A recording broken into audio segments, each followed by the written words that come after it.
ఉచితంగా పొందిన కృపను ఉచితంగా పంచండి. ప్రియమైన సహోదర సహోదరీమణులారా, ఈరోజు దేవుని వాక్యం మనకు దేవుని హృదయాన్ని చూపిస్తుంది.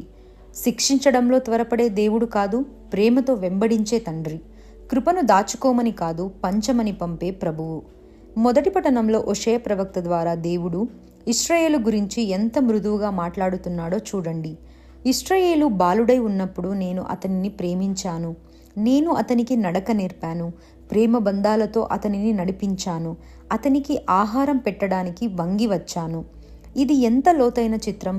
దేవుడు కేవలం ఆజ్ఞలు ఇచ్చే ప్రభువు కాదు, పిల్లవాడికి నడక నేర్పే తండ్రి, పడిపోతే ఎత్తుకునే తండ్రి, దూరమైతే వెంబడించే తండ్రి, తిరుగుబాటు చేసినా పూర్తిగా వదిలేయలేని ప్రేమగల తండ్రి.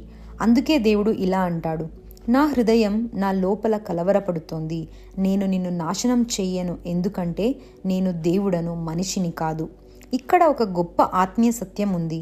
మనము దేవుని నుండి దూరం అవుతాం, ఆయన ప్రేమను మరిచిపోతాం, ఇతర ఆధారాల వెనుక పరుగెడతాం. అయినా దేవుడు వెంటనే ఇది ముగిసింది అనడు. ఆయన హృదయం ఇంకా మన వైపే ఉంటుంది. మన పాపం దేవుని ప్రేమను రద్దు చేయదు, కానీ ఆ ప్రేమను మళ్ళీ గుర్తించి తిరిగి రావాలని పిలుస్తుంది.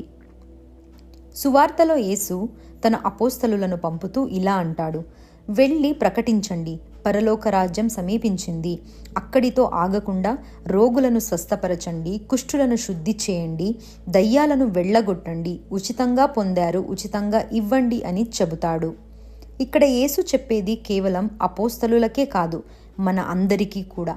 ఎందుకంటే మనము దేవుని నుండి ఎన్నో ఉచితంగా పొందాం.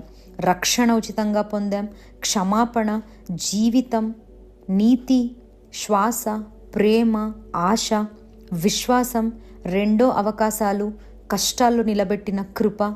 ఇది మన ప్రతిభతో సంపాదించినవి కావు, ఇవన్నీ కృప. అందుకే యేసు అంటున్నారు, నీవు పొందిన కృపను నీలోనే దాచుకోకు, దాన్ని ఇతరులకు పంచు. మన జీవితానికి సందేశం ఏమిటంటే, ఈరోజు దేవుడు మనల్ని 2 ప్రశ్నలు అడుగుతున్నాడు. దేవుడు నిన్ను ఎలా ప్రేమించాడో గుర్తుందా? నీవు పడిపోయినప్పుడు లేపిన సందర్భాలు, నీవు విరిగిపోయినప్పుడు ఓదార్చిన క్షణాలు, నీవు దూరమైనప్పటికీ వదలని ఆయన సహనం, వాటిని గుర్తుపెట్టుకున్నప్పుడు మన హృదయం కృతజ్ఞతతో నిండాలి. నీవు పొందిన కృపను ఇతరులతో పంచుతున్నావా? యేసు మనల్ని కేవలం కృప స్వీకరించేవారిగా కాదు, కృపను మోసుకెళ్లేవారిగా కూడా పిలుస్తాడు. ఒక మంచి మాట, ఒక ప్రార్థన, ఒక క్షమాపణ, ఒక సహాయం, ఒక ఓదార్పు, ఇవన్నీ కూడా ఉచితంగా ఇవ్వడంలో భాగమే. ప్రేమగల తండ్రి, మీరు నన్ను చిన్న బిడ్డలాగా నడిపించారు, పడిపోయినప్పుడు లేపారు, దూరమైనప్పటికీ వదిలిపెట్టలేదు.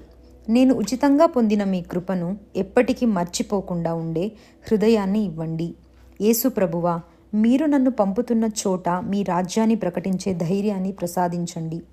నేను పొందిన ప్రేమను, క్షమాపణను, ఓదార్పును ఇతరులతో కూడా పంచే జీవితం నాకు ఇవ్వండి. ఆమేన్.